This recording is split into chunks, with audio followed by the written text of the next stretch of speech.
Cody comes out and he's making a lot of appearances on these shows, apparently. What number did that promo do, Joe? Cody's It was pretty steady, the show. 1.6. That quarter was 1.76. Yeah, pretty steady. The highest of the last hour. Yeah, because the last match had the lowest rating, and I'm thinking because Gable was in it. But go ahead. Right. So next is Liv Morgan was interviewed, and she said she doesn't understand the negative reaction. Said a revenge tour would end with her becoming a world champion. So Jared Avion is very happy that Liv Morgan might is finally But 2 years later, it came true, and it makes him look like he knew it. No, dude, that's not how it works. You don't. And then 10 years later, it comes true, and you go, "See, I told you so." That's not how it works.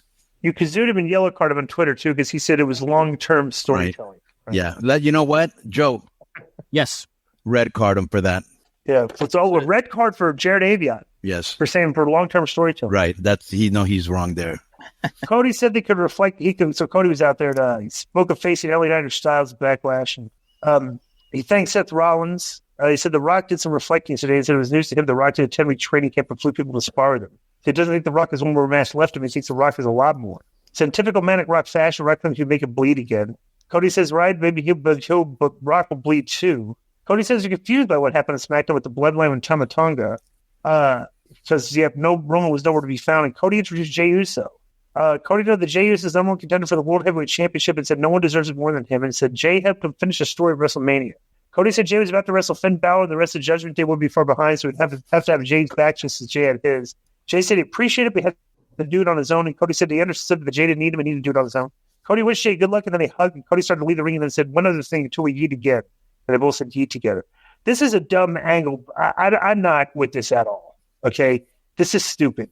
It is stupid for Jey Uso's character. Okay, so Jey Uso should be bright enough to know that there's strength in numbers because he was part of the Bloodline and they were just attacking everybody, trying to keep the belts and everything. And he said he wants to go at it alone against the Judgment Day, which just makes him look dumb. He should have absolutely said, yeah, bro, I know how they act. I know how people like that roll. I appreciate you guys having They always got to make the baby face into this Spirit of 76 hero. I'll take on everybody. Yeah, I'll do it on my own. Right. When nobody talks like that. I've never heard anybody in my life, and I've been in the military, in the streets, and wrestling. I've never heard anybody go, you know what? There's 4 guys that want to fight me. Let's go. Never heard that. You know what I'm saying? Or even seen it. The verbiage of this should have been, hey, that's fine. I want to do this on my own. And Cody, being the smart guy, says, dude, well, what are you kidding me? Well, look at that. And they show footage. I'm like week after week. That's just like an accepted wrestling trope, you know? The bad, the good guy standing up against everybody. Right. But, let me just say, this would make more sense. You're absolutely right. I agree with everything you said. I agree with everything you said. Yeah. And like you said, he was in the Bloodline. He understands the significance of numbers. But I was not feeling this promo too much. I just seen too much of Cody, but the people just absolutely love him anyways. All right. But just too much Cody. The only 2 things that really came out of this was like, he said that the final boss has one more match, so I'm assuming they're going to have a match in the future. And who really called for the Tama Tonga attack? Like, he doesn't think it was Roman, so he left that little thing there. But wasn't too much of a fan of this promo because it's too many Cody promos. Right. Okay. So they do the Jey Uso versus Finn Balor. Right. Okay, he beats Balor clean. After the match, Priest comes out and holds the belt in his face. Balor and McDonald and Dominic come from behind him and start attacking him, and they put heat on, but Priest does not join in the heat. All right. Jey hopped the barricade, and McDonald followed and was punching the ran into Balor before Jey walked up the steps. A camera followed Jey, slapped hands and stands in the concourse. So there's a 1-camera shot. It's very well done. They're doing a lot of this lately. A lot of cool shots. So yeah, let me just say this for all those people that were thinking, Kevin Dunn and all these people left, and bro, they've been doing some different stuff now that's really cool. Right. Especially when we get to the Zayn match. And here's the thing I'm very aggravated with. Okay, is all these dirt sheet marks like Sapp and all these guys are like, everybody's dragging Kevin Dunn. I'm like, guys, please understand that part of the production is a part of the production of the entrances, the music, and the videos, the video packages. Kevin Dunn has been doing a fantastic job with all that stuff. Incredible job. It's like, he was awesome. to the point that Tony Khan this is how stupid the wrestling fans are. They probably think that Tony Khan shouldn't hire Kevin Dunn because Kevin Dunn sucks because they're doing new shots on Raw. Right. Bro, it's like anything else. Yeah. Look, Vince was a genius, no doubt, right? Mm-hmm. Now Hunter came in and he has his own vision. It's a different vision. But that doesn't stop all the things that Vince came up with and built. The guy was same thing with Kevin Dunn. He was brought them to another level that nobody's been able to duplicate. And there were some people that he probably trained that were saying, hey, if he leaves, we got some different ideas, because people get set in their ways because it works. You know what I'm saying? Right. So this was you actually can't bury Kevin Dunn for that. Right. So this was so then they showed Jay going to the back. One camera shot. He's going to the back. He runs into Sami Zayn. He congratulates Sami, wishes him luck. Now the camera follows Sami Zayn through the back. That was incredible. And then he comes out in front of the crowd. Everything very well done, bro. Not just that. Yeah. Not just that. I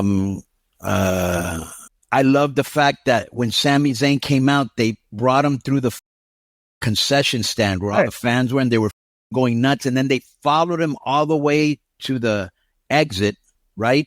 Mm-hmm. And then they stopped and they just soaked in all the people screaming at Sami while they had I forgot the name of that overhead camera, I forgot the name, but they had the overhead cam on him, and he's looking around. You can hear the people screaming, and then they bring down the lights, and all the people put on their phone lights. It was a great piece of work there. Right, real, maybe give it like a big match feel. So they go. Right, exactly.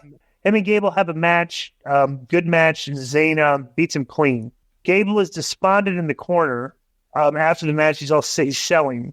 So Zayn goes over to him, and he raises his arm, and they have a moment. Then Zayn goes to ringside with his wife, and we think this is all a big happy ending. And out of nowhere, Gable grabs him and German suplexes him on the floor, and then takes him in the ring and beats him up, and then puts him on the ankle lock where Gable's on the ropes in the corner, and he's got Zayn's hanging upside down. He's got the ankle lock on him, and so the wife selling it. Yeah, selling it. It's good. And you knew this would get. You knew all you had to do tonight was have somebody get heat on Sami in the crowd where everybody loves him, and they got to be instant heat, which is what they did here. It was good. Right. And they did it with the right person, because he'd been telling him, hey, I'll give you a chance, and Gable. Right. So the best turns are the guys that are your best friends. Mm-hmm. They did it in Montreal, and now he has an opponent, and they'll have great matches. And Gable needed this change because he'd been doing so much comedy with Otis, which was funny. But, bro, he's incredible. He reminds me of almost like a Kurt Angle type guy that can do it all. He's really good. Yeah. Yo, what's up? I just want to thank you guys for watching this clip. Don't forget to hit the like button, leave a comment, and subscribe. And join our YouTube membership for hours and hours of exclusive, unedited, uncensored content. And being a member will help you get involved in our upcoming live streams. Thank you for your support. Thank you for riding with us. I know you got a lot of other podcast choices, be it wrestling or other ones. And thank you for picking us. Boom.